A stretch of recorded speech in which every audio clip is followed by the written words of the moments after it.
This is NDTV.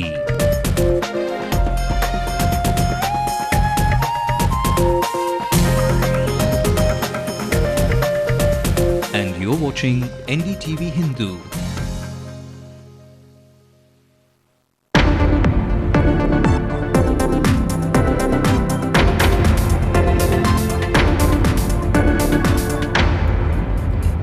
While you are job hunting, the spammers are chasing you. NDTV Hindu exposes the thriving recruitment scam swindling your money.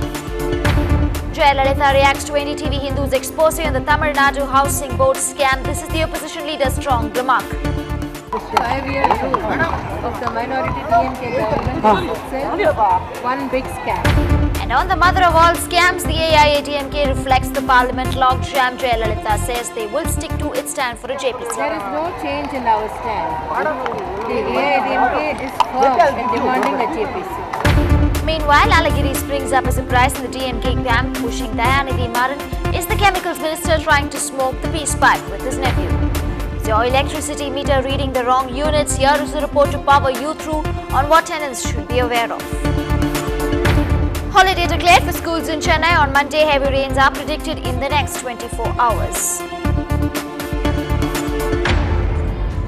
Good evening, you're watching the Late Night News with me, Divya. Let's also bring you the national news making headlines.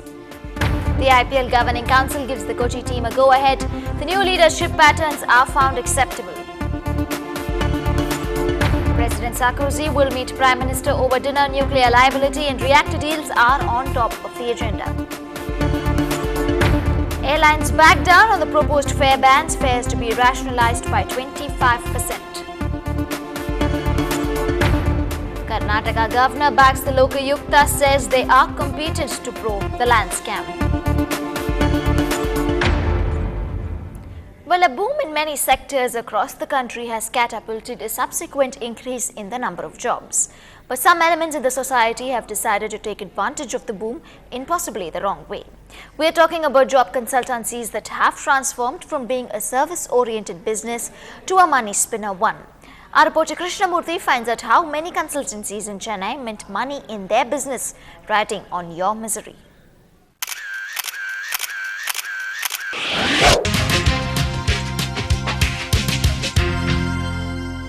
Job agencies tell you where the opportunities are. After all, that's their job. As the number of freshers who flock around them increase, consultancies appear to have started to exploit the situation. Some amount அனுப்பிவிடுங்க இந்த ஒரு account number details எனக்கு message பண்ணிருந்தாங்க. எவ்வளவு amount transfer பண்ணீங்க? 7360 sir. Joseph was one of the several victims NDTV Hindu spoke to. He says there's no follow-up after the process is started. நான் ஒரு message எல்லாம் பண்ண அவர் ரிப்ளை பண்ணல. ஃபோன் பண்ணா அதுக்கு அப்புறம் கான்டாக்ட் நம்பர் கொடுத்தாரு. எஜிப்ட்ல கான்டாக்ட் நம்பர். அந்த நம்பரை வச்சு நான் செக் பண்ணி பார்த்தேன். இங்க அவரோட கோடு +201 அதை செக் பண்ணி பார்த்தேன் எஜிப்ட் கோடு. சோ எஜிப்ட்ல இருக்கு. But job agencies which fail to deliver continue to be in business without being punished, and that's because police complaint கொடுத்தா அப்புறம் பப்ளிஷ் ஆகும். நான் கேஸுக்கு அலைய வேண்டியது இருக்கும். சோ எதுக்கு சார் போனது போட்டும் பிரச்சனை இல்லை முடியாது சார் அலையிறதுக்கெல்லாம். நான் வேற சென்னை அவுட்டர்ல இருக்கேன் ஒரு வாட்டி இங்க வர முடியாது. It's just that question of whether the people come and report. Come and report and action can be taken against them. Collective action is very important in such cases to even prohibit. So as attorneys we cannot go behind. You have to come and complain to us. You have to come and report. So how should job seekers, especially freshers, identify the right agencies?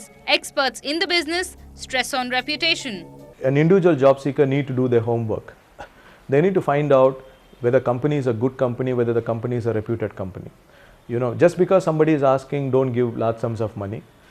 Go for a company which has been there in the business, who have a long track record, who have helped find jobs for many people. How many people that they find jobs? What kind of companies are their customers? I think you can do this kind of homework. You can find out this. Then I think you can go forward. With a huge number of consultancies operating across the country who charge anywhere between 100 rupees to a month's salary for their consultation fees, victims are of the view that there is a need to keep a legal tab on them. They feel that this will ensure the accountability and transparency of companies. In Chennai, this is Krishnamurthy for NDTV Hindu. Well, Ms. Dorothy Thomas, an attorney with Kochar & Co, told us that though there are a number of laws and a safety net to protect job seekers, there is no basic regulatory to keep a tab on these consultancies. There are a gamut of laws that protect victims of consulting fraud. You can actually approach under the Indian Penal Code for breach of trust. There's fraud, there's cheating. You can go against them. And there is the Passports Act, which provides protection. There is the Foreigners Act, that's Immigrants Act, which provides protection. But these are all protections granted if you're a victim of such fraud. But there's nothing that protects you in the base level, in the sense that before the fraud is being committed, some kind of a check and balance, some kind of a registration authority is not in principle there. But for recruitment agencies which basically deal with foreign recruitment, there is the Ministry of Overseas Affairs has set up this wing, special wing called Protector of Immigrants. So these consulting companies who deal with the recruitment for overseas abroad placements, so they have a standard procedure that they are required to registered. be registered. Absolutely, they're required to be registered.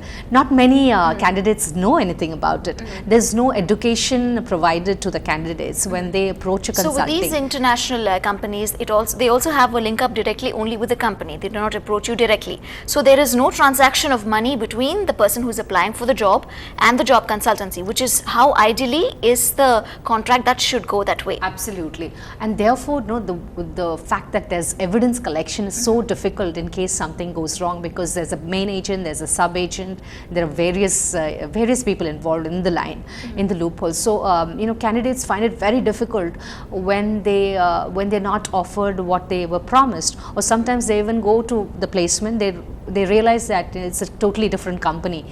They provided a placement, but then they're cheated on. Well, still ahead on the bulletin, if you are a tenant who is paying more money for electricity than the tariff set, you do not want to miss this story.